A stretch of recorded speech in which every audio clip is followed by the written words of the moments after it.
let me challenge you with this article. All right, now, John, you jump in anytime here now. This is from Entrepreneur Magazine, a guy by the name of Richard Lorenzen, contributor.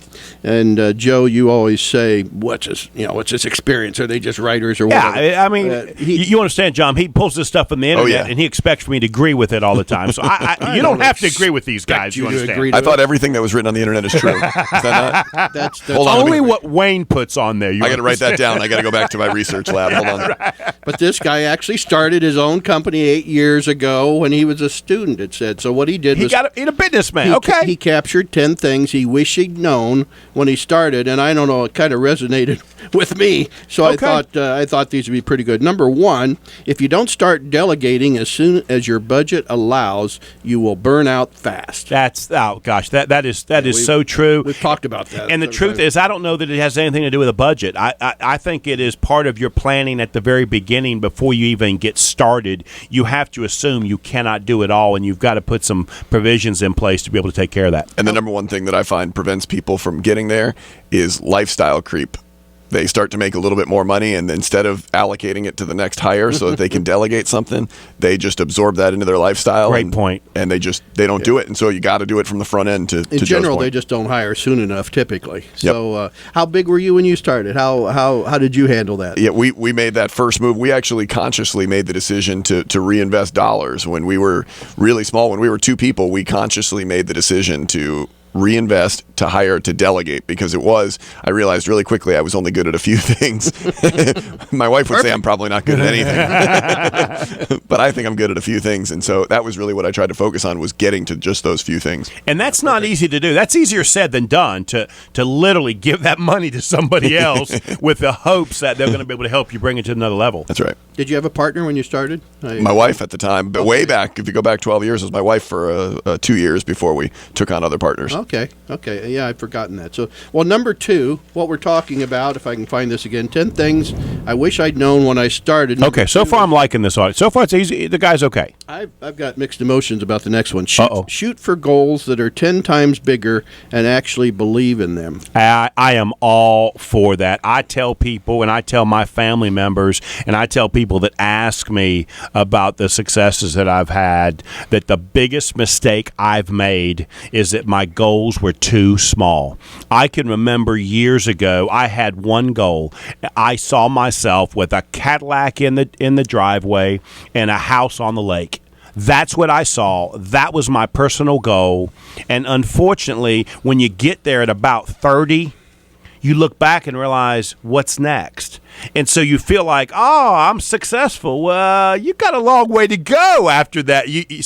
They're really, this is hard to do, because for me, keep in mind, small to middle class guy, house on the lake with the Cadillac in the driveway. Hey, man, that's living, right? That does sound like you, Joe. Yeah, well, it is me, right? It is you, as a matter of fact. And the problem is that my goals are too small, and they have always been too small, and it's because I wanted to be able to see myself reaching those goals in a short 3 to 5 year period. And the goals he's talking about are long-term goals, and I encourage people to think bigger than what they really think they can achieve. And then that's why his next statement is, believe you can get them. Mm-hmm. And I absolutely believe with that next thing. That is a great statement. Yeah, and if you don't set those goals that big, you almost miss opportunities, because you're thinking about getting to whatever it is, 500,000 or a million or 10 million, whatever the number is, and you're not thinking even bigger. So the opportunities are going by on the side of the highway, and you're not even seeing them because you're focused on that smaller goal. Yeah, I guess the only mixed emotions I had, I don't disagree with anything you said, other than when someone first starts,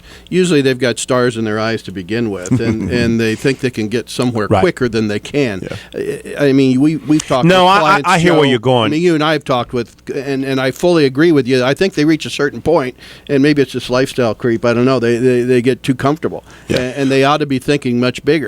I just got a text from one of my friends who said, I'm the guy who went to Central Piedmont Community College. A Cadillac and a house on the lake sounded pretty good, and he's right. At the time, it really did. I never thought that I could build. I know you too well, Joe. Well, I mean, I never thought that I could build one of the largest closed market environment restaurant concepts in the Southeast. It was actually never my goal. to do that. And so the reality, Wayne, what you're talking about is have some smaller midterm goals, but what he's talking about is set the bar high.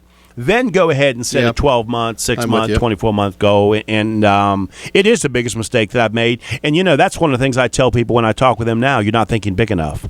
You want to do one more before we take a break? Yep. Okay, this is I'm liking this with John. Number 3, with 10 things I wish I'd known when I started. I love this one. Do the stuff you don't want to do.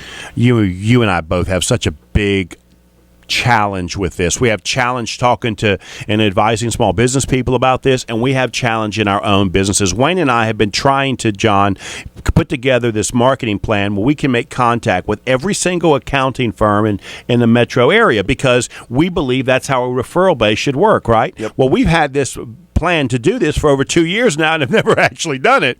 And we just realized yesterday it's because you and I, Wayne, have to do so many things in place at the front end to be able to put that together on a consistent basis. Well, and that's really what this is talking about. You really have to put this at the forefront and come up with a plan of action.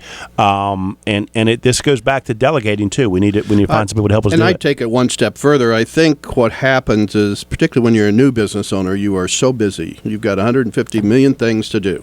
And human nature makes you gravitate to the things you're comfortable with and the things that you can do well. Just like you just said, you knew you had a couple things you did well. You were smart enough to know, let's spend some money and get somebody else to do them. But before you make that decision, human nature just has you doing the things you're more comfortable with, and you've got to force yourself to do the things you don't want to do if they're important. That's right. Would you agree with that? Absolutely, 100% agree.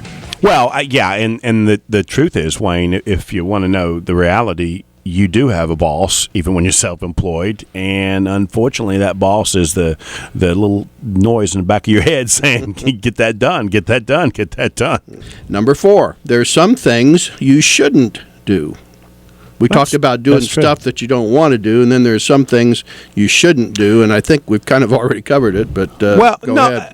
Honestly, on the opposite of the last question, and that is, you do find yourself focusing, spending a lot of time on something that you enjoy, and if you haven't delegated to begin with somebody else to do those other things, then you cannot focus all your time just on the things that you like doing. And I think that's what he's talking about. And from time to time, I think this also means you need to say no, which you and I have talked about that before. Sometimes the best answer in business is no thank you.